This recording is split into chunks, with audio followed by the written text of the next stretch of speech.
Good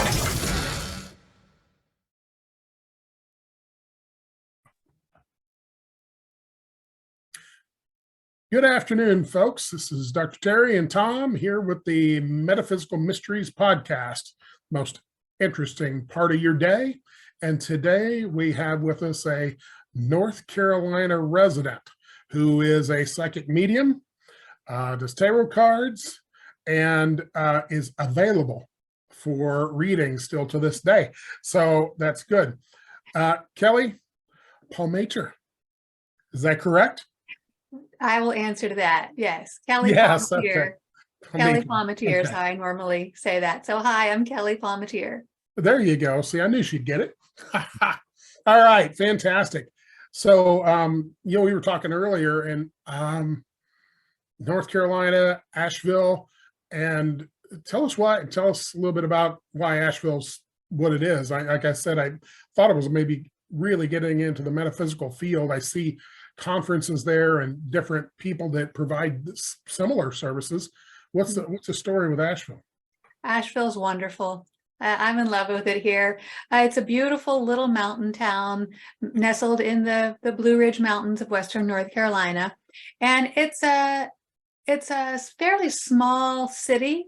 So it does have most of the things that you would want in a city. It's also a tourist town. So we have lots of exciting restaurants and attractions and things that another small town might not be able to support if we didn't have the tourist traffic.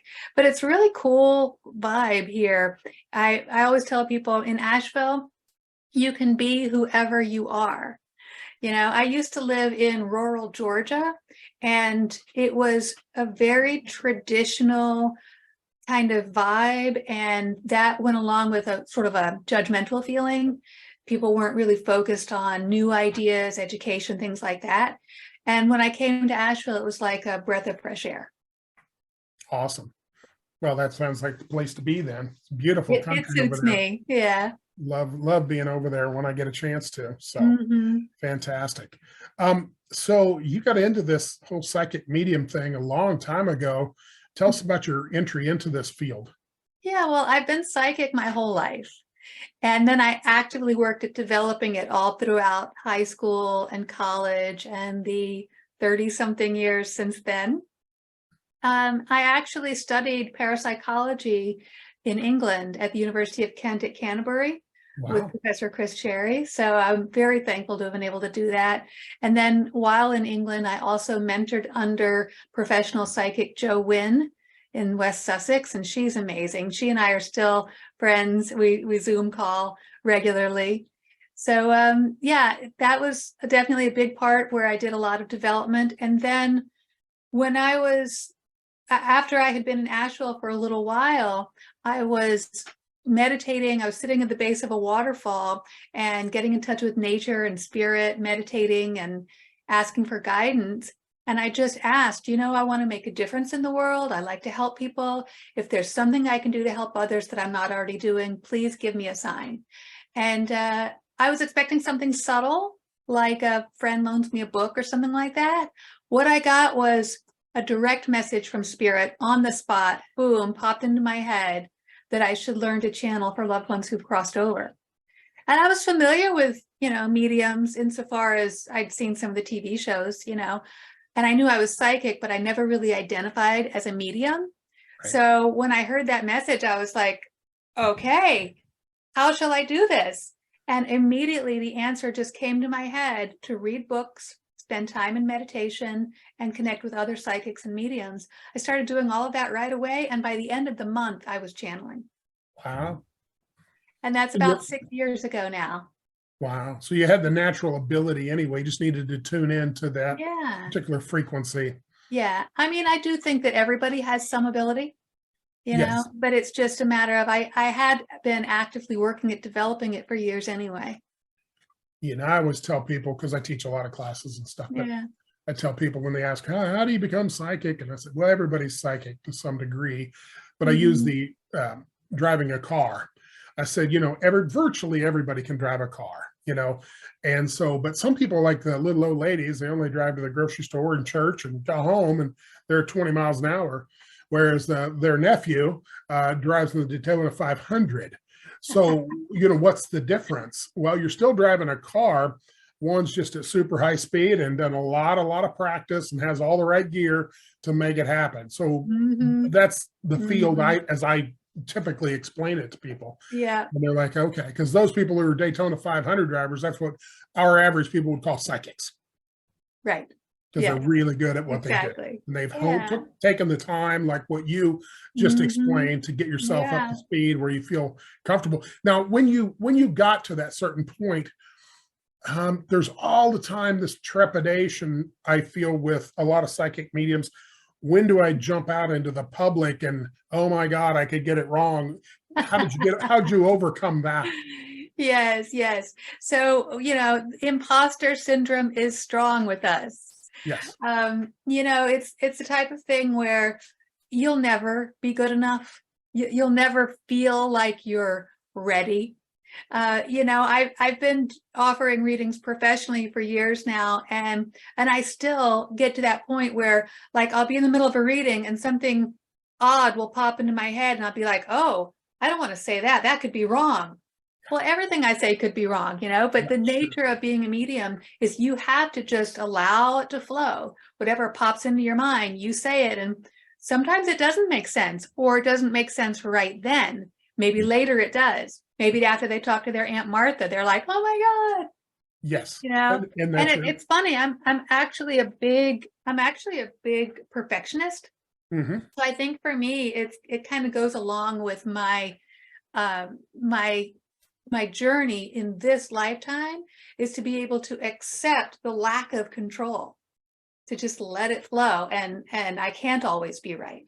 Yeah, absolutely. So when you're helping people, what kind of help do you feel, from your perspective, what you do is, something right there gives you joy that you're with your help?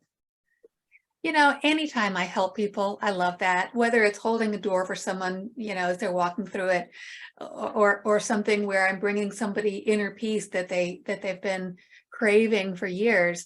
It's all help, and I love helping people. But absolutely, the role of a psychic medium who's very strong and works in the realm of light is that I love that so often I will bring people inspiration or inner peace or like an awakening that they just haven't had. And it can be life-changing. So I absolutely feel incredibly honored to be able to touch people in this way. Gotcha. Tommy? I want to go back, if you don't mind. You said you've been psychic from a very young age. And a lot of times we get questions from parents about their kids. Are they seeing things, or are they legitimate in what they perceive? How did you identify that you had that ability so young, and how did it show up in your life? Yeah, that's a great question. And I definitely feel that, especially when you're first starting off with psychic energy, whether it's as a child or as an adult, when you're really just first starting to get into this field, you definitely have those few experiences where it's like, oh, is that psychic? Or is that my imagination? Or is that lucky? And the thing is, you don't really know.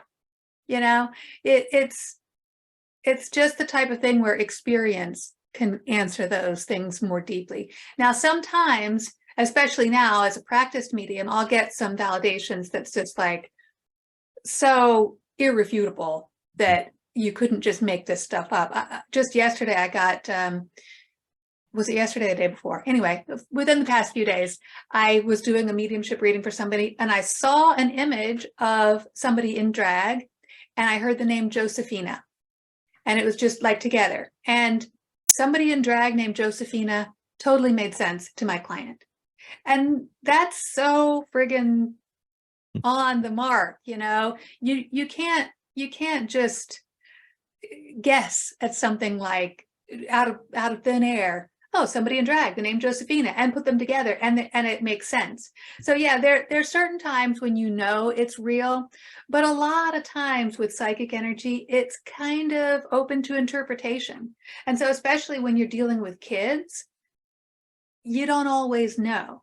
I actually had just earlier this month, like within the past few weeks, I had someone come to me because her son was seeing visions of ghosts who were very scary. They were describing sort of the Sixth Sense movie, the imagery that you see in the Sixth Sense. And the child, the poor child, I mean, he came in, he was yawning nonstop, had dark circles under his eyes. And when I interviewed him and talked to him about his experiences, I could tell that some of the experiences he had were inconsistent with my understanding, or I should say, my exposure to the spirit world.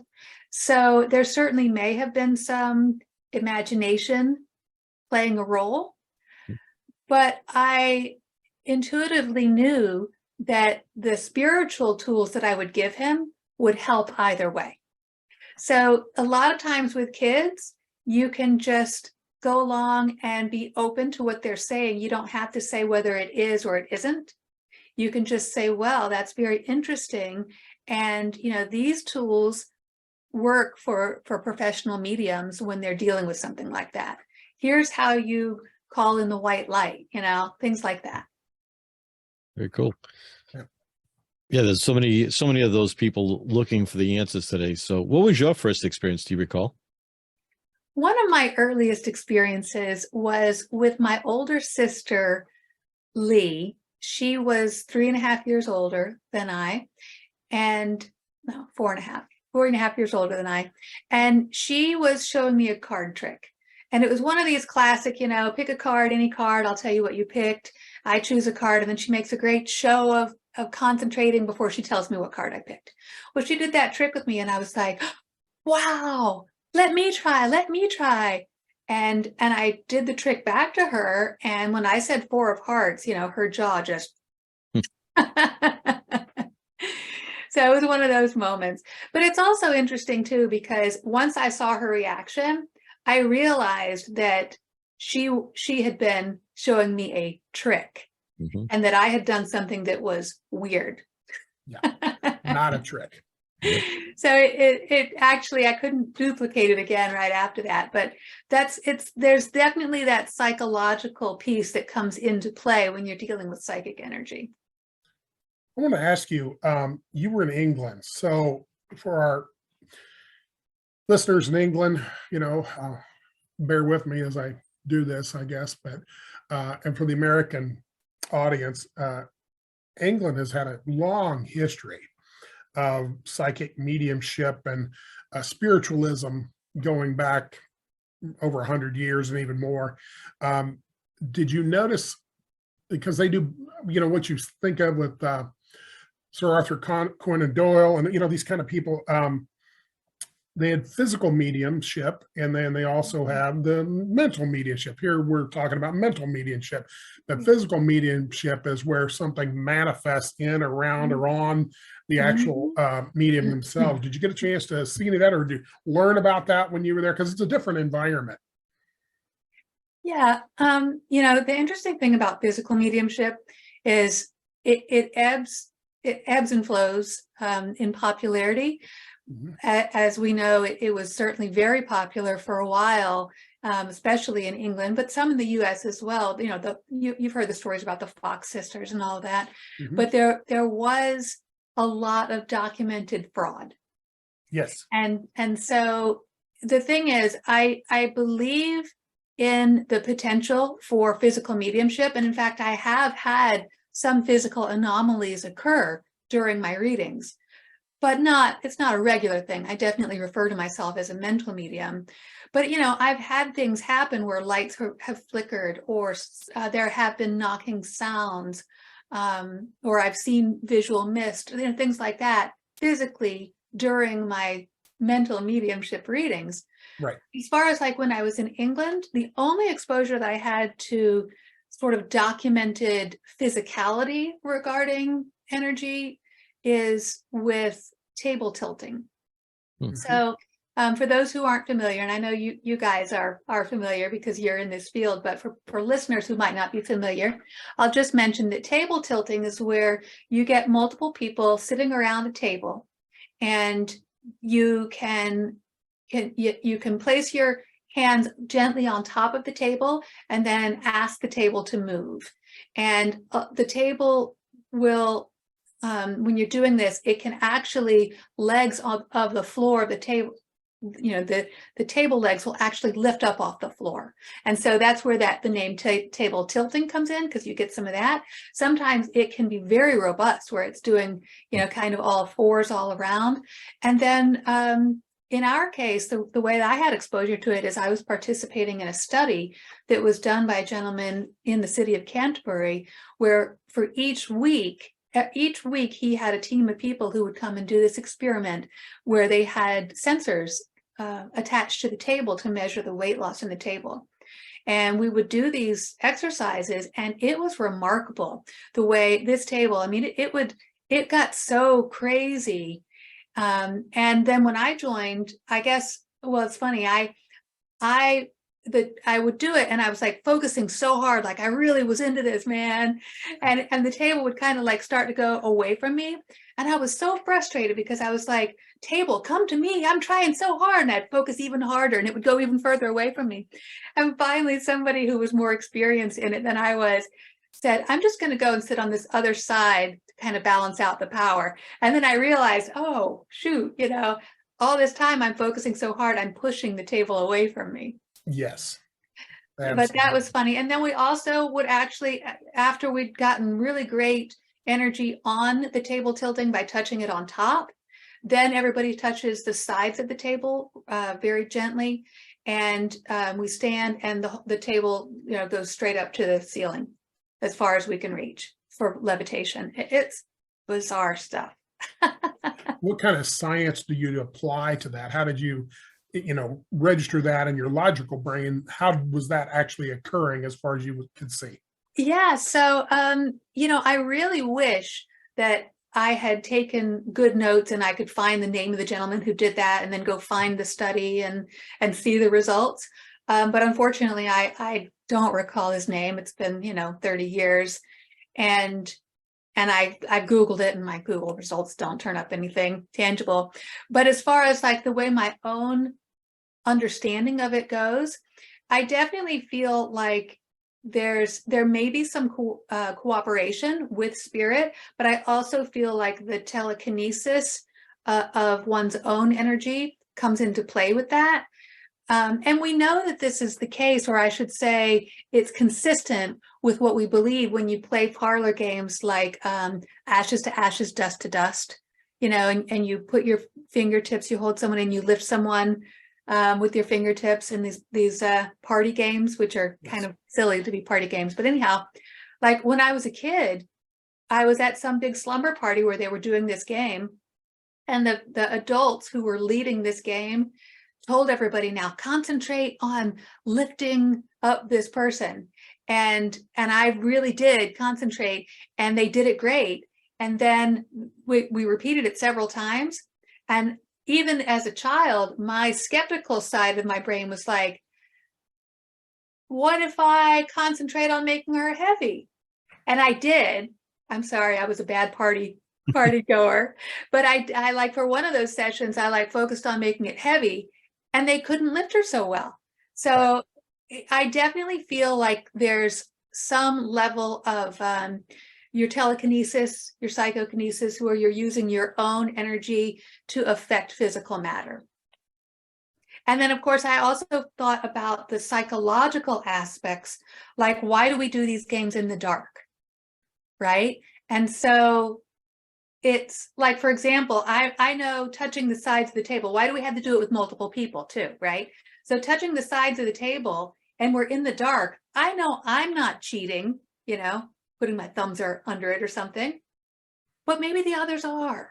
And so psychologically, it allows your brain to be able to say, even though this is totally against what I understand of the way the physical world works, I'm going to allow it just this time, because it could be this cheating, So there's that kind of psychological trickery that allows us to believe as we do it. Absolutely. Now, you don't believe, at least I hope, I don't know, Ouija boards. I always tell kids to stay away from Ouija boards, just because it can open things that they might have a challenge closing. What's your thoughts on that? Absolutely. I recommend that people do not play with Ouija boards. Sometimes it may be completely harmless and no big deal, but other times you may be inviting in spirits that have no business being invited in. And typically people who are playing these, if you're playing with the Ouija, in most cases, people who are playing with the Ouija are not people who are trained in psychic grounding, psychic protection. They're not working with their angels and their guides to allow only in spirits of high vibration or benevolent intent. So yeah, you get some young, immature, and of course, we all know sometimes teenagers may be a bit dramatic. You get that kind of energy going on, and then you start inviting in spirits that you think about what spirits are going to want to come and play Ouija with a bunch of kids. Well, you might get some that are like, oh, they're cute kids, I'm going to guide them. But, in most cases, that's going to be a magnet for spirits who are more low vibrational and want to just wreak some havoc. Yeah. I had a group of, they were like 14, 15 doing a slumber party, but they were in England actually, and they were in a castle. And classic, it was almost like a whole movie, Yeah. So, and anyway, long story, the lady, the woman, she was a woman when she told me this, but when she was young, she had a parrot. And so these girls were doing the Ouija board, and all of a sudden stuff started shifting around way too fast for them. And they were panicked, and they I threw the board together and said, forget it, And then all of a sudden the parrot starts talking in Spanish. And nobody had ever taught the parrot to speak in Spanish. Yeah. And they knew that obviously the spirit had got a hold of the parrot. Mm-hmm. And that convinced her right then, right there, no more Ouija board ever. And she did have residual results from that because she was very psychic and didn't know it. Parents told her, you're not psychic, you're crazy, and wanted to lock her up. But she had residual issues starting from that point into her 40s. Until some resolution was had. But so I always tell kids, don't do that. It's not worth it. Really isn't. Not worth it. No, definitely not. Tommy? Yeah, you hear about those games and the things the kids get involved in, especially today. They're looking for different answers to questions they have in their life. So I think today there's a higher risk of people actually walking down this road and accidentally finding themselves in a place they don't want to be. So I have to say, I think there are other tools that, like, if people want to play around in that realm, you can look at some other tools that give a better parameter. So, for example, for people who are interested in doing some sort of divination, the tarot cards can be a very powerful tool. The thing is, you do want to find a deck that resonates with you and a deck that presents information in a way that is more gentle. I personally like to use the Angel deck by Radley Valentine, just because it presents the information in a gentle way. So, for people who like to play around with stuff like that, the tarot, where your answers are limited into the particular tools that you're dealing with, you're not going to have some, major negative energy come in, because all they're going to be able to say is, happy outcome, the path toward enlightenment, About that. Yeah, we're on a show for that, aren't we? That apropos. I think people need to understand about the tarot cards. We'll get into that in just a second, but I mean, they go all the way back to Egyptian times, where some of this originated from. And of course, being in the Bible Belt, many preachers, ministers, this is all the devil's work and all that kind of thing. And I get that, what they're trying to do. But I will always say Jesus was quite the mystic. And, the Bible's the most psychic book ever written, because it all had to be downloaded to somebody, whether it's a prophet or whatever the case may be. And so it's a little two-faced to say, on the one hand, no, don't do it. On the other hand, we're reading a book, but that's what it was all about. So pretty crazy stuff in a way.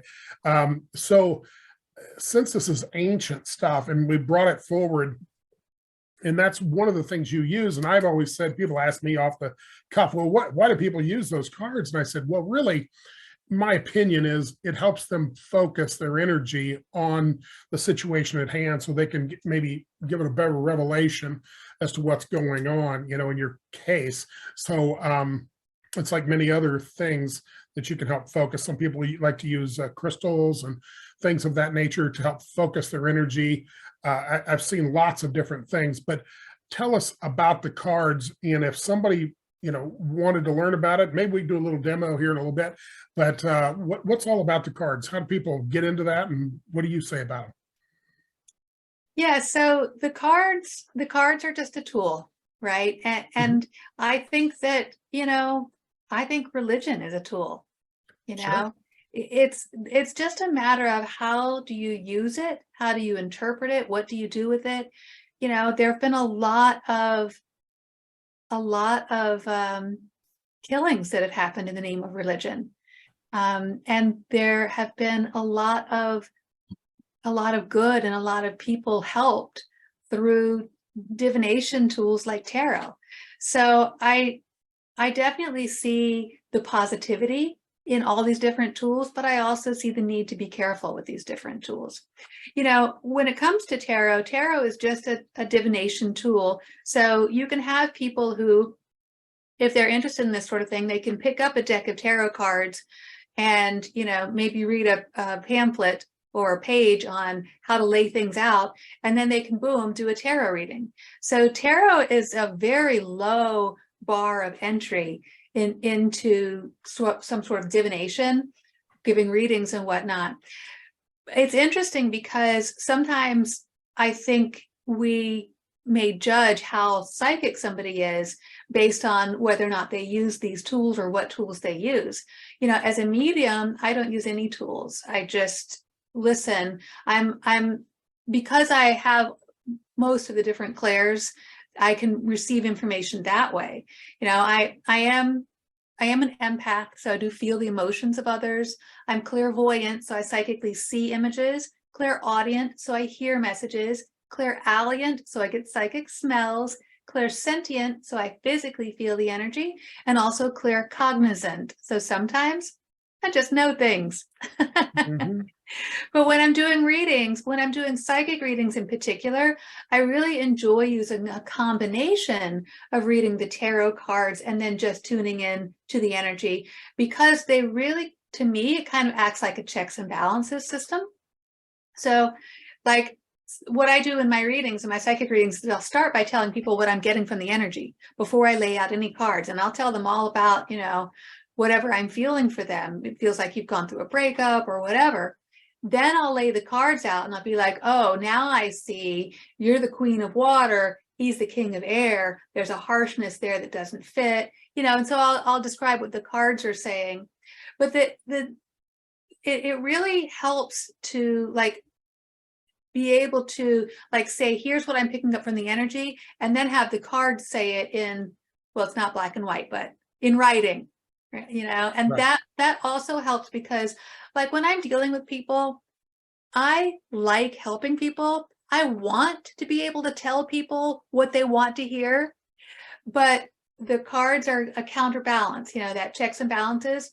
If it kind of makes sure that I'm in tune with the actual energy and not just what I want to feel for them.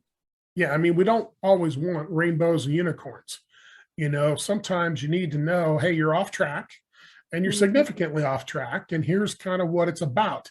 And that helps people, I think. And I see some psychic mediums that just do the rainbows and the unicorns, and that's not necessarily helpful. Right. And I think they almost default to that if they're not getting something. And there are days where I think ethics come into play as well. I'm sure you agree, where there's just a day you're not connecting for whatever reason. And you got to be able to say, listen, we're just not connecting. Let's reschedule this, or here's a refund, or whatever the case may be. Yeah. And for those that are not ethical, it really gives everybody kind of a bad name. You any thoughts on that? Oh, absolutely. I mentioned before, I'm a perfectionist and I absolutely hate it, but it does still occasionally happen where I'll sit down to do a reading for somebody and the spirits that I'm channeling are not theirs, and it's not connecting, and I just have to say, I'm so sorry, but let me just give you a refund. If you want to try again later, we can. I know it's a disappointment to them because they're wanting to connect, but it doesn't always happen. I don't have control over all those nuances. And I actually, this is kind of crazy. I almost feel like I shouldn't admit this, but I'm going to admit it. So here's the dirt. Just this past week, I had somebody come into my office whose energy was so negative, I had to ask her to leave. Yeah. In all my years of doing readings, I've never kicked anybody out before, but that's how bad it was. There was not a positive connection there. Now, in my case, I actually was getting information, but it wasn't information she was ready or willing to receive. So yeah, the energy ebbs and flows, and you have to go with it. Absolutely. Tom, I know you got something. Go ahead. Yeah, definitely, Kelly. When you get that information that they don't want to hear, yet they need to hear, how do you balance that? Because Terry, I've had this question with guests and amongst ourselves, that a lot of people, as he said, rainbows and unicorns, when they really need to hear the hard truth that maybe they are contributing to their life problem, but they're not being told that. Yeah. Yeah. So my policy is I'm always going to be honest with my clients, and I'm not going to hide things from my clients. But I work in the realm of light. My company name is Channeling White Light because I'm focused on making a difference in the world. Mm-hmm. So if I have some difficult news to tell somebody, I'm just going to tell them in a way that is gentle and loving. Also, I work regularly with my angels and spirit guides so that I ask for only positive messages that serve highest good. Now, that doesn't mean I'm not going to see something negative that goes on in somebody's life, but it means that I will only see something negative if there's a benefit to them to hear about it. Okay. Makes sense. Because so many people don't go that far. They just stop it. It sounds like, I know like in our counseling practices, sometimes, as I put it, you have to drop the hammer if someone's going to be awoken to what they really need for themselves, right? If they want to hear it. Absolutely. And I have to say, it helps if you can also see the beauty in that person. I know this may sound kind of goofy, but the fact is, it's true. When my client sits down with me and I tune into their energy, I almost always see that beautiful divine spark deep inside, even if they've got a gazillion problems and they're, mean as heck, whatever it is, I can usually find that divine spark. So then I can start the reading by talking about the wonderful parts of them. And then I can go into, I also feel that you have these challenges, and I really would love for you to have this wonderful outcome, but I do feel that if you could just shift a little bit this direction, so I think there are ways to present even challenging information in a way that's kind and gentle and really helpful. Absolutely. My question is also from a practical purposes. Do you get information all the time walking down the street, or do you have a kind of a light switch that you've developed? And if so, what's it like? Yeah, that's a great question. So I definitely find that I'm more sensitive just as my baseline. So, walking down the street, if there are people arguing loudly or something like that, I might kind of cringe a little more than other people. So my baseline of sensitivity is definitely a little higher than most people. But then I have a way that I will open myself up during a session and then shut it down when I'm done. For example, whenever I'm doing mediumship work, I have a specific thing that I say. Now, I wrote these words, but anybody listening, you're welcome to use my words or create your own. When I start a mediumship session, I say, I'm opening the door and clearing the way to invite guides or spirits of high vibration or benevolent intent to bring forth positive messages that serve highest good. Thank you. Then when the session is complete, I will close it by saying, thank you so much for coming through today. I'm ending the session, closing the door with love and gratitude. Thank you. Exactly. Mm-hmm. Yeah. And I think I'll say newbies that have discovered, and they often say they're an empath and they're feeling other people's stuff, but it can be other things as well. I just think that it can be really challenging for them to try to live in a regular lifestyle when they're all of a sudden walking by somebody and all of a sudden they're feeling their heart, because the other person's, having heart chest pains, or they're having an arm hurts or a leg hit, a hip, and that sort of thing. Do you give any advice to people who are in that, boat, and how they can stop that? Yes, absolutely. I do a lot of psychic development mentorship for people who are trying to develop their psychic skills, fine tune their skills, grow their psychic businesses. And so I go through this one a lot for empaths, but basically this works for anybody, to surround yourself in a bubble of divine white light. So I actually have an affirmation that I say, and again, I wrote these words, but you guys are welcome to use this or write your own. But I say, I surround myself in divine white light, encompassing universal love, joy, healing, and protection. I freely radiate universal love to others while allowing myself to be affected only by positive thoughts, feelings, and emotions. With ease and grace, this or something better. Thank you. Nice. And so, I do that in my morning meditations.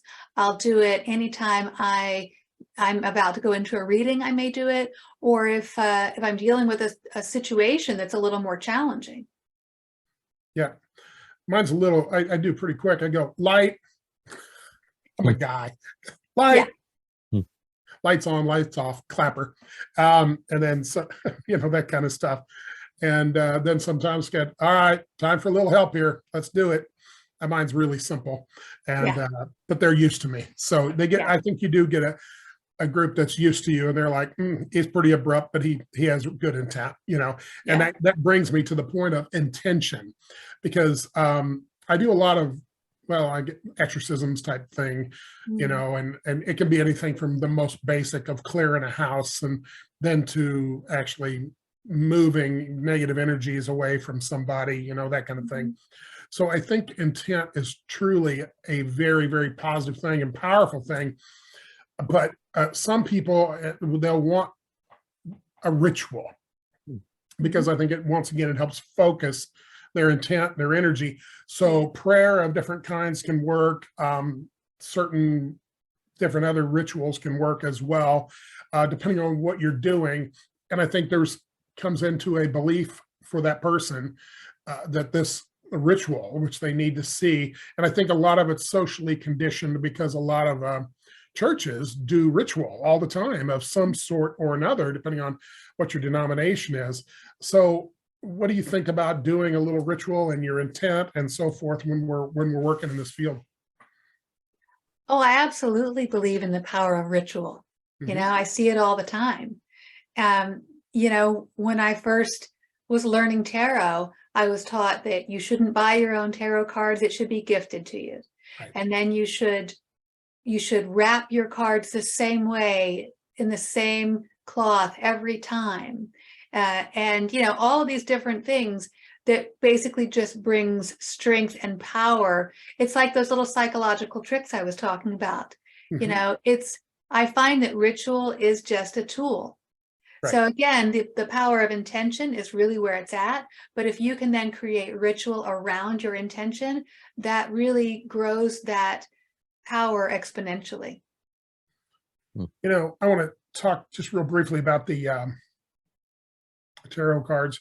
So I'll give you for instance, let's say somebody gets King of Wands and then a Queen of Wands. It doesn't have to be the same person, two people sitting side by side as an example.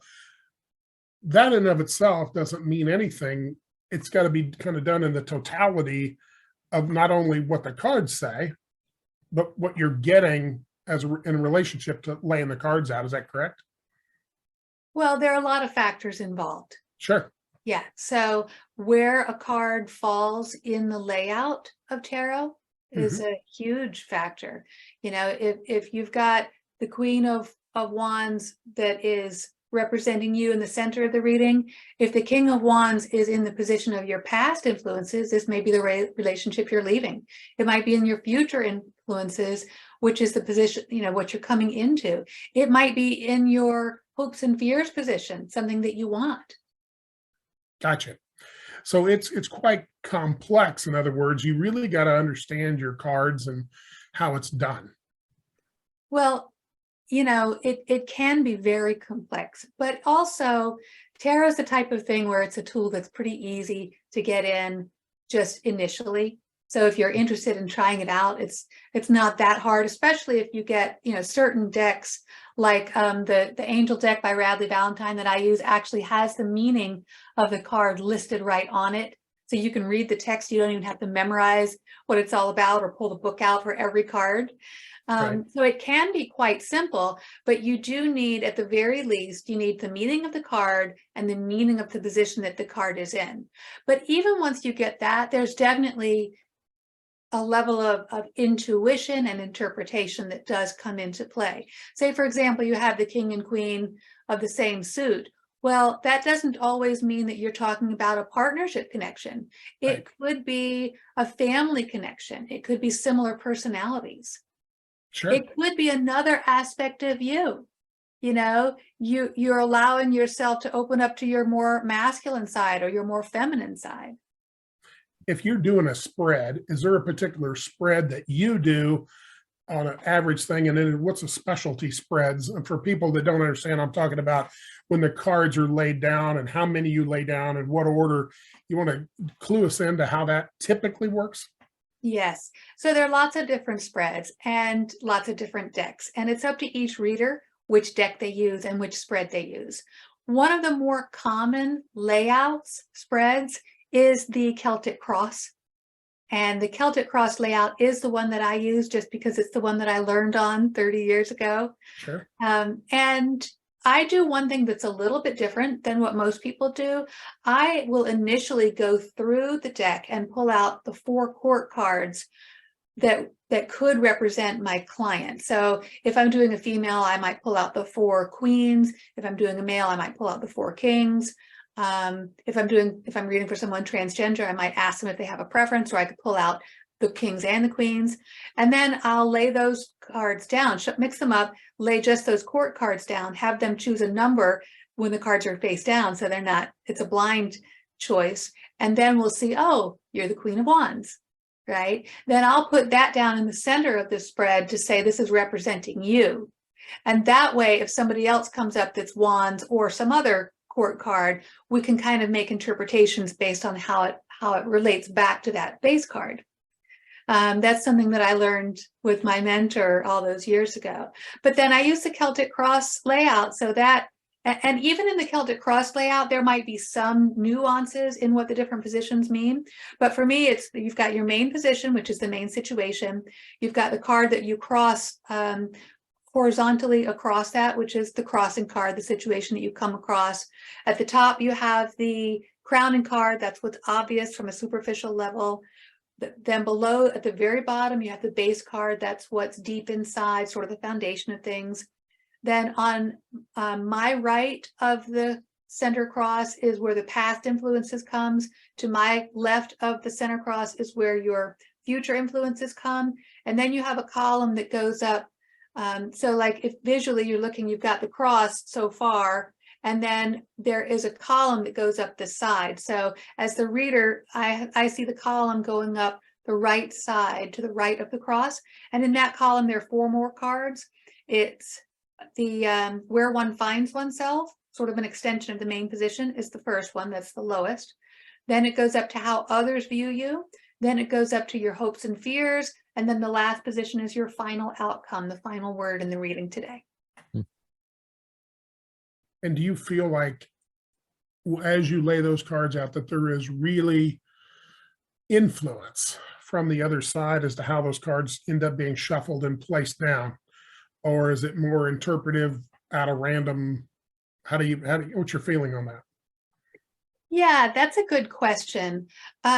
I will say I definitely feel that there is some psychic force at play, because I've seen layouts come out that are just like, whoa, how can you be so exact? Right. But having said that, when I'm doing tarot, I don't always have the physical perception of spirit guides being physically there. So I'm not 100% sure, to be honest. And I think that it's important when you work in the realm of energy like we do, that you have to be open to, you're never going to know everything. Right. Tommy? Yeah, this doesn't sound like a beginner's level of interpretation. How long did it take you to master it, or the average person, do you think, would it take to master what you're describing? Oh, well, I hope to master it someday. Now, when I first started with my first deck of tarot cards all those years ago, I got some results that were pretty spot on. And I continue to do so, but I always feel like the tarot, well, I mean, anything, it's not an exact science. Right.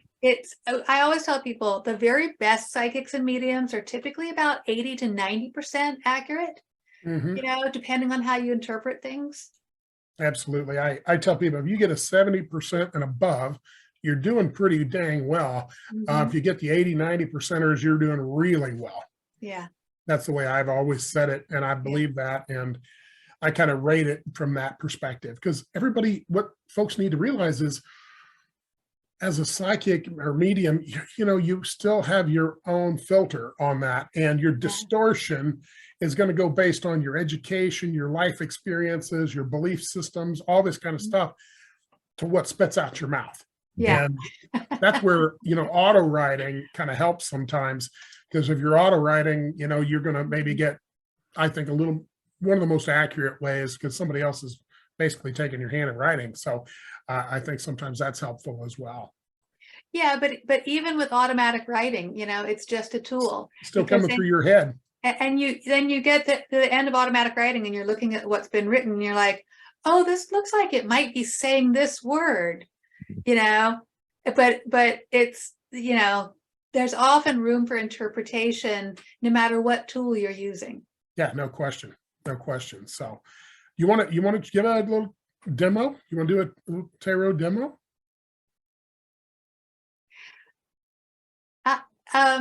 So tarot is the type of thing, it does take a little bit of time, and I really focus a lot on preparing the cards. Oh, sure, I get it. No problem. So I'm open to doing some sort of demo, but I don't know if tarot is going to be the best. Okay, well, whatever strikes your fancy. Yeah, we're pretty good training dummies. A lot of practice. Well, if you can bear with me for a moment, and I can just close my eyes and breathe deeply and have a little dead space on the air, and see what comes through. All right, so bear with me one moment.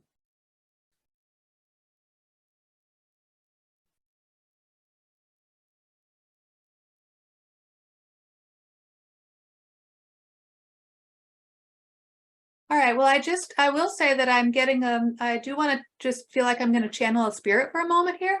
And I will say, I feel like I'm getting a female of an older generation coming through. And also I do feel like I want to talk about the lungs. So somebody may have had trouble breathing. So is this making sense to you? You're talking to me particularly? Well, I saw you nodding your head, but it could be for either of you. I'm also getting my symbol for prolonged. So someone was sick for a while before they passed. Does this make sense? That would be Tommy. Okay, so Tom, this makes sense for you? You're female, yeah. Okay. Relatively short time, but longer than a quick exit, yes. Yeah, okay. Yeah, I'm definitely getting my symbol for, okay, they're coming through with both. So so both prolonged and sudden is now coming through. So I will say that sometimes when I get both, it's where somebody was sick, maybe with an underlying condition for a while, but then the actual passing was more sudden than we expected. Correct. All right, now I'm getting something in the head. This doesn't have to be for your spirit, Tommy. This could be for anybody, but I'm picking up on something in the head. And for me, the way I'm receiving it is I'm receiving on the left side of my head, which is the way I'm typically going to receive if somebody has a stroke, an aneurysm, or a blood clot. Does this make sense for someone? Someone have a stroke, an aneurysm, or a blood clot? Not on my side, Terry. I can't think of any. Okay. I've got I've got lots of family though, so I'm trying to think. So, Okay. That doesn't always make sense on the spot, and that's okay. All right. Now I am getting my reference to, I'm getting a taste in my mouth, which is the way I'll often get for somebody who smokes cigarettes or drinks a lot of coffee or both. So do we have a coffee drinker or a smoker? That would have been my mother in her very younger days. Okay. All right. All right. And I feel like I'm getting either the letter N as in Nancy, or M as in Mary. So N or M feels like it's coming through here. I had a grandmother named Mary. Oh, nice. Okay. Okay. And now also I'm getting this feeling of some cognitive decline. Was this Mary? Did she have some cognitive decline towards the end? That was a grandmother I did not know. Okay. But Okay.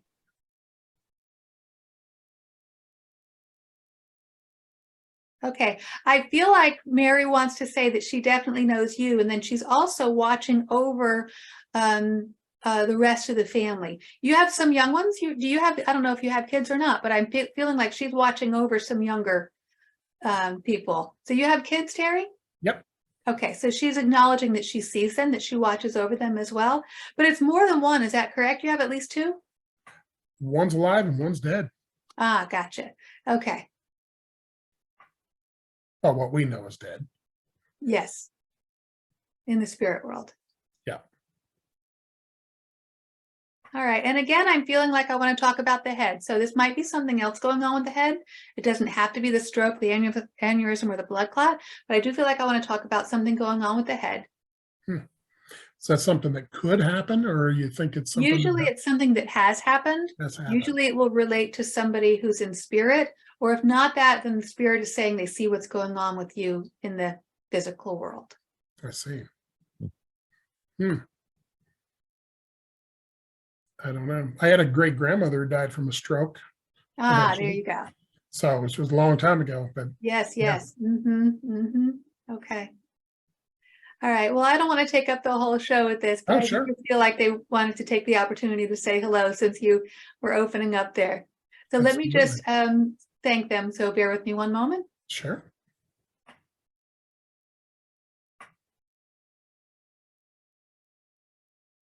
All right. They're sending their love. And then I also do feel as they were leaving, they wanted to talk about a rose or roses.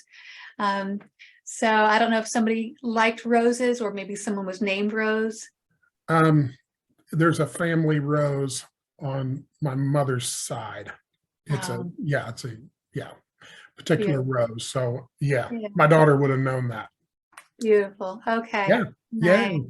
Very good. Thank you. That's awesome. Yeah, good. So very good. Well, this was a lot of fun. I hope our listeners learned something because, we covered a lot of material here all in a very short period of time. So I know it's been a lot of fun. I hate for it to come to an end. Absolutely. Tommy, you got any final words, thoughts? Yeah. Kelly, I just want to thank you for your contributions to this show. That was a huge thing that we've really not covered well, the whole tarot type stuff. And I think that's going to be really helpful because I know a lot of people speak about that as they kind of enter into this world. So that'd be really good to give them a place to jump off of and seek you out for additional help. Well, I'm so glad. I'm happy to help. Yeah, I love helping people and I love giving readings. So, anybody who's listening, if you're interested in connecting, I do psychic readings, which are great for getting insight into the path you're on at the moment and what may be coming up for you in the future. And then I do mediumship readings to reconnect with loved ones who've crossed over. And I am an evidential medium, so I typically will pick up on some pretty crazy hits on, validating that it is a loved one. Absolutely. Well, tell the listeners how to get a hold of you. What's the best way? What do you prefer? And go from there.